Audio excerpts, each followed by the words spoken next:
dagi ute sirikal mobedo ka gero ni oganda gi ute bro ido ni kata mana prices magi charge mondo minyie utego in prices mayot kabisa but maro ni in a way jopiny osebedo ka penjo maswali mang'eny kabisa an mosemiyo kata okasebedo kata kabedo kin ama penjo ni to utegi anyalo yudo yo manade ok nanyalo gero mara ama ng'owa hapana gima wacho en niya idwa dhi nyiewo ot mar sirikal two bedroom apartment for example ngara kae to ikiani title deed ma odno nitie en karang'o ikiani regime manyien kobiro because my policy decision assuming ni weche kodhi maber number 1 mantie gi seche machalo kamae bokawo piny 2027 ba regime moro manyien obiro bagi reverse policy direction ni to nisenyewo kata isekawo $1,500,000 inyewo go ot to sirikal mobiro manyien to wacho niya wan affordable housing okwatambua itimori nade iwito pesa ni e pi kose bedo nang'o omiyo anyalo wacho ni gima gitemo timo en promoting a project ma is unpopular mondo mi dhano mang'eny ma ok oyie gi project gi obuy into the idea kamano Cleophas mano ntie kar kanya kod mojano somane ite mara auchiel ka bende wach ni Sifuna Group sets terms for ceasefire with Oburu nyakora moge jwang team mano mali na mwananchi bende koro biro koda terms magi kata gigo magi dwaro mondo mi okete tim kapok gi twak kanyo koda team mano mar Linda Ground mano kama gintie kar kae Senator ma Vihiga Godfrey Osotsi mano ite mara auchiel owacho kar kacha ni ruma miluongo ni Adbol wacho ni chala kagima okwan gadieri gi joka ni ging'ewa kata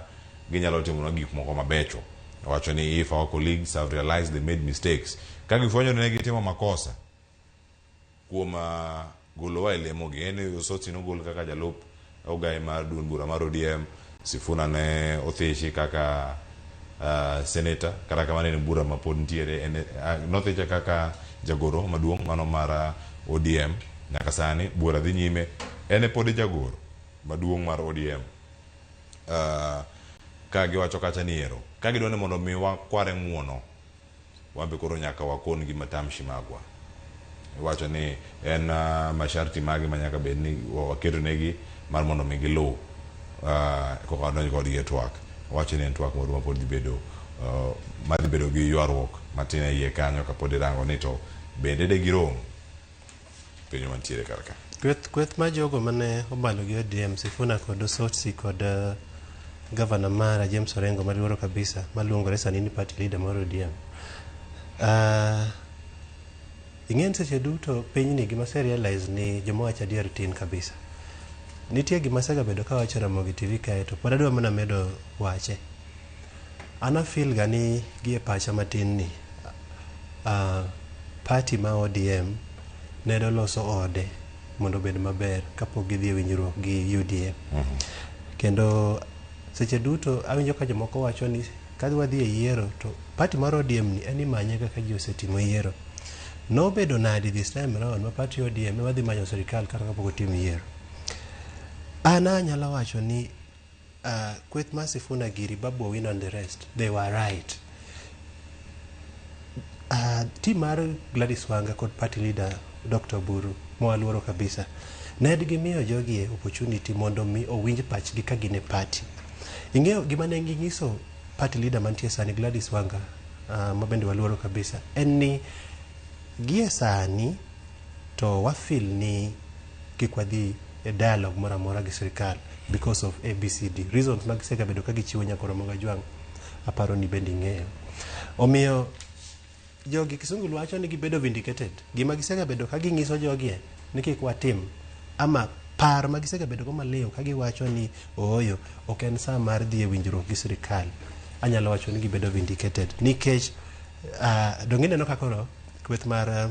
Dr. Oburu and the rest koro manyogi nikech jogi to gin assets mag ODM nineno ka gimanyogi timo Kisumu kacha wafuasi mang'eny kabisa nyo biro ta ana nyalo wacho kamae party mar ODM ka baba nosewewa number 1 gima nyaka wang'e ni mondo mi wago atua ama okang' madongo dongo nyaka wariwre uru okadonjo ni Sifuna wacho kama okadonjo ni Oburu wacho kama to Wanga wacho kama hapana baba no wewe ODM ka Babu Owuor sani bonyo neno kata kaka utimore onyalo mana dok e lowo gi sechego. Anyalo wacho kama, beduru gimoro achiel, losuru party mar ODM mondo une ni an gi kokora asebedo ka wacho ni kata party mar ODM ni medo chunga presidential candidate mondo gitim gimiluongo ni a post election agreement gi ker mantie pacho kae gi seche machalo kamagi. Kamano nyakoromo jomano ite mar auchiel kanyo somene gi kuku mare weche mag somo ite mar abiriyo jopuonje SS wacho ni ok wadhi we gini en luwe nyaka chieng' wayud ni ochulwa omenda madware kaka usara. Some ite mar abiriyo ka ite mar aboro nyakoromo ga Jwanga Shagwa koro were gi wach mara luwo wacho ni bura moro kacha mane ntiere godo ko wacho ni joyal buche ne onindo nyakonchiel. Gachagua okinde mage koro wacho ni gida keto maino margi atimang'o giketo maino margi mokwongo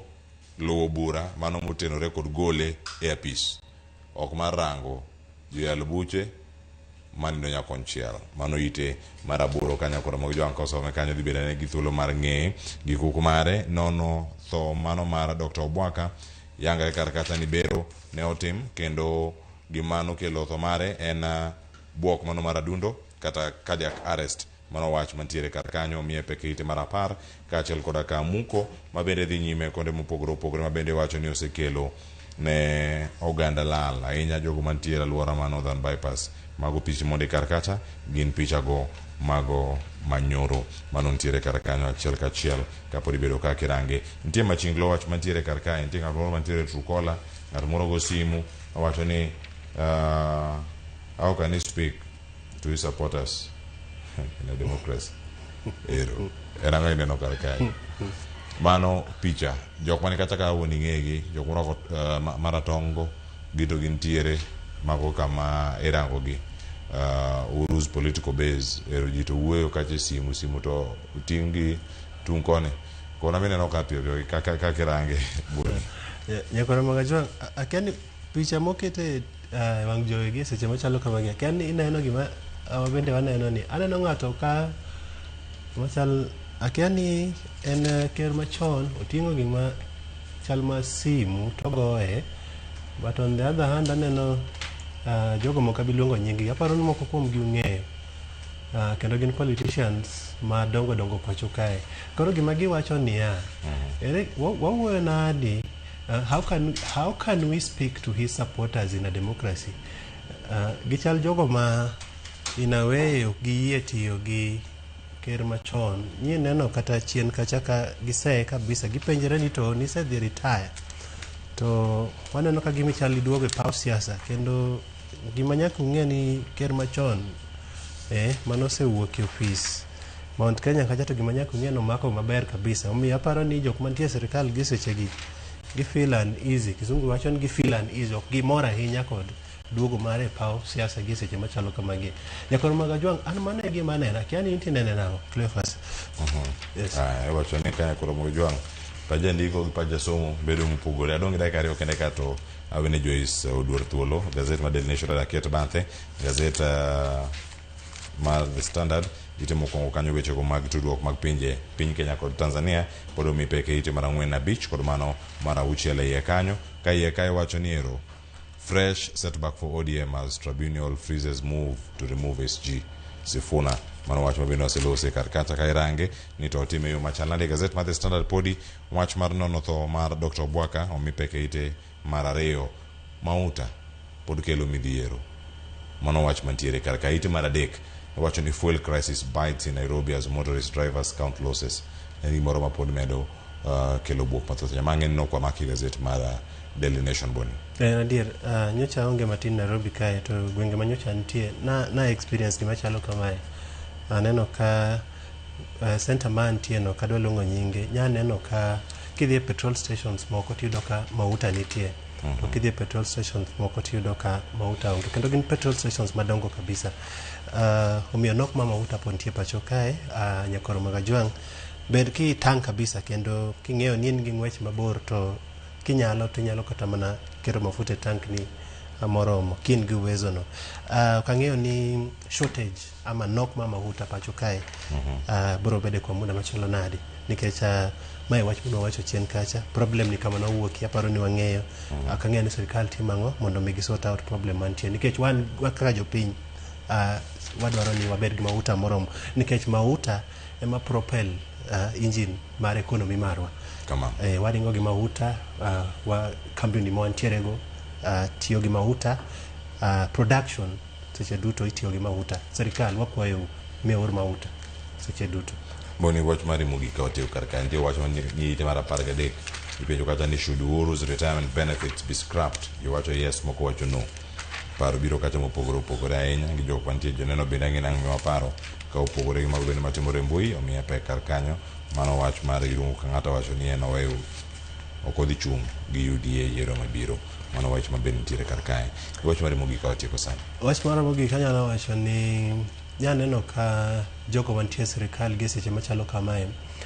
gichal jogo ma temo gweyo kabisa ker machon moluor Uhuru Muigai Kenyatta mane en jatend piny Kenya mano tayo maber anyalo wacho kamano bori tayo hand over power peacefully kizungu wacho kamano to ochal ng'atno ma pod interest mare e weche mag siasa pacho kae nitie to seche manyo nyiedhore wuok obuok kelela to jogi gweye kabisa wachno ok nyomora kabisa Cleophas nikech asebedo ka wacho ni pinje kaka Kenya demokrasia marwa osedhi atua mabor kabisa gimoro pochan sirikal ok ni Uhuru Kenyatta wacho numedo jo Kenya taxes mang'eny kabisa koro dwa scrap allowances mage amubiro gi bills moko Cherargei ni ok apar ni seche moko en jaod bura ma dwa konyowa osebedo kitiyo kode chien kucha mondo mi othir demokrasia awache kaka entie ma Kenya pacho kae Uhuru Kenyatta wacho no an maber kabisa kendo siemo wang' sirikal ko wacho nun ohoyo timur ABCD mondo ngima japiny obed maber omiyo anyalo wacho ni the likes kaka Cherargei ni beduru kung'eyo maber kabisa ni Uhuru Kenyatta medo mana konyo paro mobiro go seche ma ok criticize odu mo feel ni weche ok ber ahinya odu kae okoro bed ni wuok bills moko ma in a way bro my allowances ne ama bro my ratiro mag number 1 gima nyaka wang'e ni jatend piny machon moluor Uhuru Muigai Kenyatta benefit mage nie katiba well enshrined e katiba omiyo kinyal chunga wande tiwacho no hoyo mtokni ariyo mwamiega after 2-3 years ka new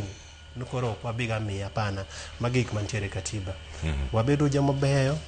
sirikal mantie seche machalo kamagie kitiyo ni japiny to ng'ato criticize accept correction otherwise erokamano Cleo waber godo chieng' maber Nyasaye gwedho erokamano ahinya Boniface kuom bedo koro bende kar kae mano Boniface Otieno kae ka warango kode gazet ma Daily Nation kod mano ma The Standard okinyi ma kawuono nyinga Cleophas Luoch jakisumu kanya kwar mokeyo nyaka sangore welo Joyce Duor makelo ni kae nonro mag weche mag uchumi kaluwore kod report mano mar KNBS inene yo machal nade uchumi mar piny Kenya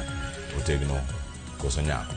ikete kama chal nade ikine maparo mar chik mondo omenda bende osewuok budget bende biro kar kae achiel kachiel odhi bedo ka kod welo e studio ka achiel kachiel mane makelo giko mar chenro ne waradi chieng' moro machielo bende ka Nyasaye omiyo wateko kendo omiyo wangima mana kar ka ikete mana Ramogi TV orit masani